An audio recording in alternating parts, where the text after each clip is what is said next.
Hello, everybody. So now that we've finished the game, we have all of the first letters of every chapter, and by now you probably should have figured it out.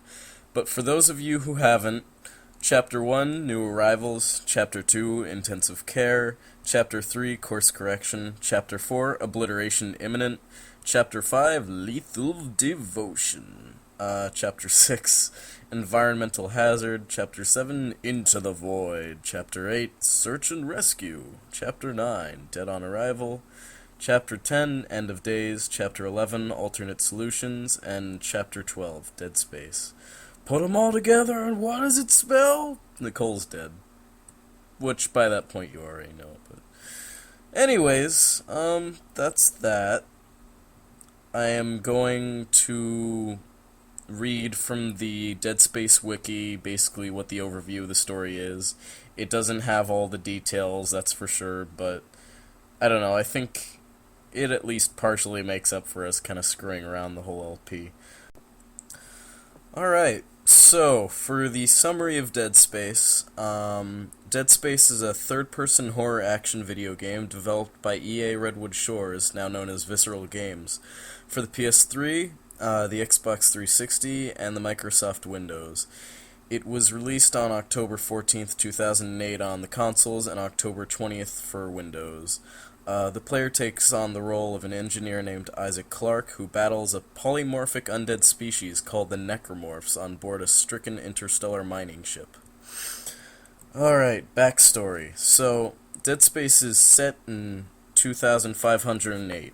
Earth had been through an extinction-level event caused by rapacious and unsustainable use of resources. The remaining humans realized that the only way to get the new resources was from the stars. With Earth's resources used up, the only way to gain the resources to survive would be to search new planets for resources. Resources. That's where the Concordance Extraction Corporation comes in. At a time of near desperation, CEC invented a ship that would eventually save all of humanity, the USG Ishimura. The USG Ishimura was a ship designed for the new resource-gathering practice, planet cracking. The Ishimura's job was to mine other planets for the rarest and most valuable resources to take back to Earth. Even though there have been subsequent planet crackers, a small fleet now exists, the Ishimura remains the iconic symbol of mankind's will to survive, even after all these decades. Thanks to planet cracking, mankind is now thriving again, and resources are plentiful. By the time of the game, the Ishimura has performed 34 successful planet cracks, and is now in the process of beginning its 35th. However, the events that take place during this planet crack are events that threaten the very survival of humanity. The USG Ishimura, during the process of mining the planet of Aegis 7, sends out a distress signal to the Concordance Extraction Corporation. The CEC dispatches the USG Kellion to investigate. As the Kellion attempts to dock with the Ishimura, a malfunction occurs and the Kellion is badly damaged. However, the crew lands safely and sets off to find the Ishimura's crew. However, it becomes clear very quickly that the Ishimura has been apparently abandoned. As they enter the flight lounge, Isaac Clarke, the crew's engineer, enters a separate room to assess the Ishimura's damage. As he does so, the flight lounge locks down in quarantine and grotesque humanoids break into the lounge and attack the crew. Those two random dudes from the beginning of the game are killed. One's name is Johnston and the other name is Chen. And while the two survivors of the attack, Zach Hammond and Kendra Daniels, flee and tell Isaac to run, Isaac, defenseless, is forced to run for his life through a hallway before escaping his pursuers through an elevator. I'm sorry, I can't talk. Isaac manages to get a weapon and make contact through a window with Hammond and Kendra once again. Hammond recognizes that many of the ship's systems are failing, threatening the ship due to a nearby asteroid belt, and sends Clarke around the ship to fix the core systems to keep them alive. However, Clarke first attempts to repair the Kellion, but is attacked by creatures before he can even begin, and it explodes to the bottom of the hangar bay. Hammond also promises he will help Isaac to find his girlfriend Nicole Brennan, a medical worker on the Ishimura, who sent Isaac a strange video. viewed by the player at the game's beginning, which was Isaac's motive for taking the mission, so he could visit her. During these treks, Clark discovers various text and audio logs scattered throughout the ship and pieces together the events that transpired before his arrival.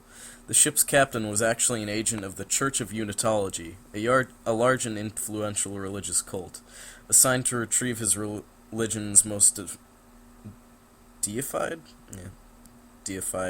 relic, known as the Red Marker from Aegis 7. Aegis. I'm saying it wrong. I'm sorry. Under the guise of an illegal mining operation, the planet itself had already been deemed by the Earth government as off-limits. The marker was discovered by the colonists by accident. Only the captain and a handful of others were aware that the marker was already there, but they all feigned amazement at finding it so as to not give them away. Soon after the marker was extracted and brought to the Ishimura, a large portion of the civilians, first on the planet-side colony, then the ship, suffered from mass hysteria brought on by violent hallucinations before subsequently killing each other, believed to be caused by the marker somehow. Despite this, the hysteria was kept under control, and Planet Crack commenced a week later. Immediately after Planet Crack, the colony's power went out and an alien organism began ravaging the colony, infecting bodies of the dead and turning them into necromorphs, abominations that kill and infect dead bodies in order to make new creatures and to spread the infestation.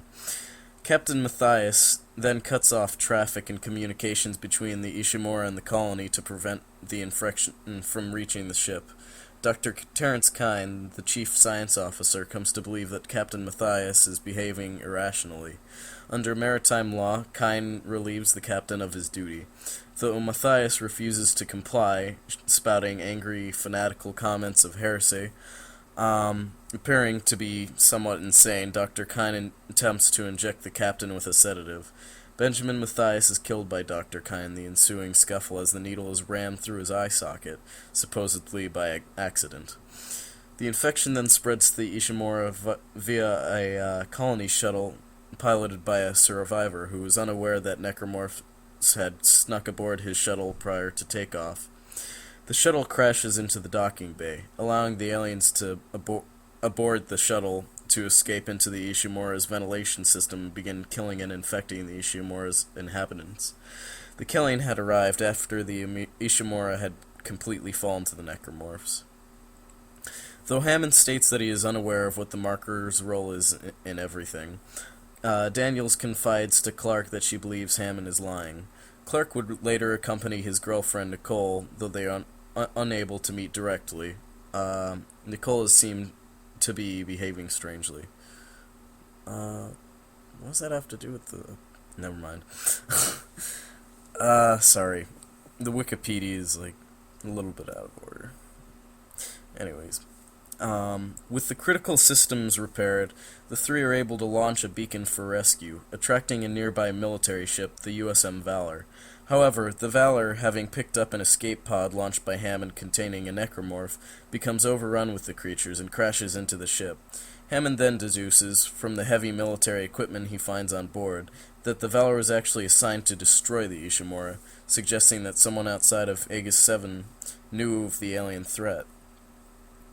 The group decides that they must find a shuttle and escape while they can. Clark and Hammond then retrieve the Valor's power core in order to repair an available shuttle, but Hammond is killed by a necromorph in the process.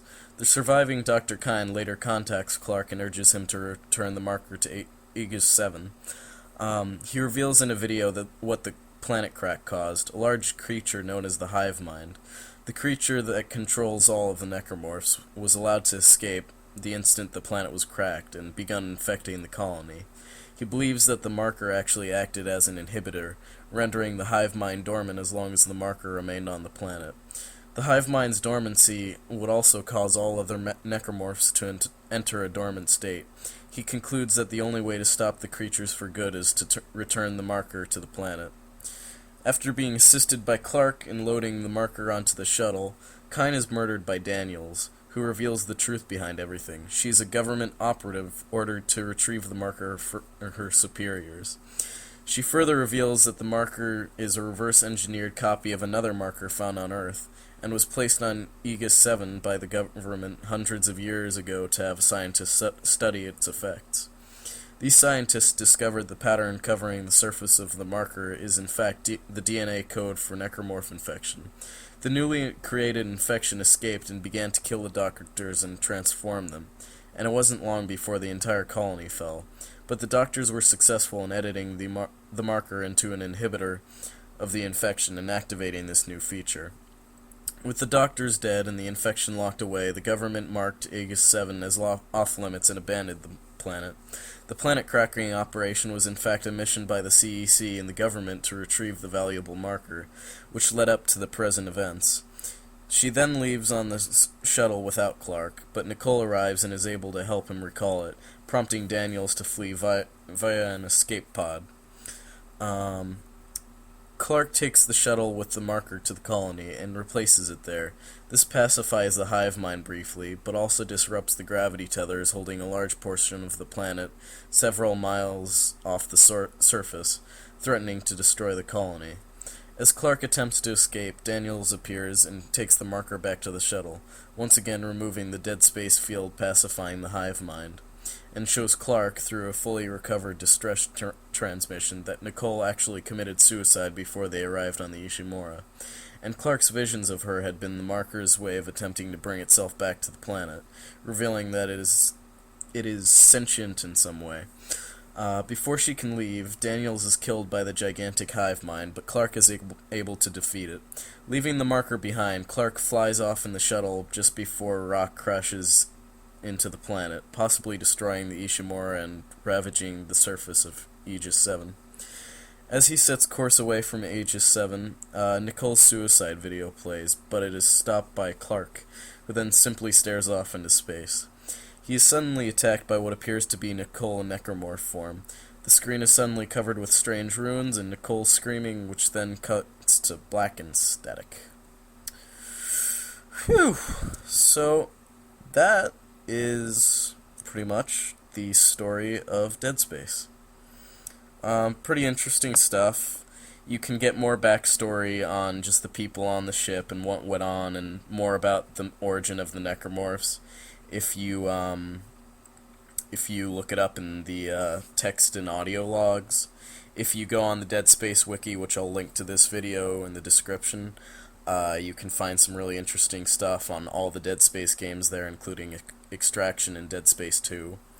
And overall, it's just a cool little place. So all of that was just from the wiki for the description of Dead Space. It's not actually mine. I didn't write it. Pretty much, if I wrote it, it would probably be something along the lines of 4 people go to check out what's going on with the Ishimura. You know, they have half of their team killed within about 2 minutes of entering the ship. Isaac escapes. He starts killing a bunch of space zombies. He's fixing up the ship, all of that good stuff. And need I say more? I don't know. That was completely improvised, and I can't exactly give you the plot. I think they gave a pretty good description of the plot. It gave enough in-depth backstory, but not too much that it was just very boring. Overall, I think that Dead Space has a pretty good story. For what it is, I think that it does a really good job just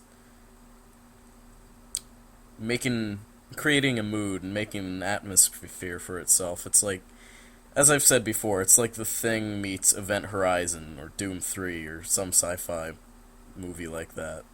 It's really cool. Anyways, that is all I have to say.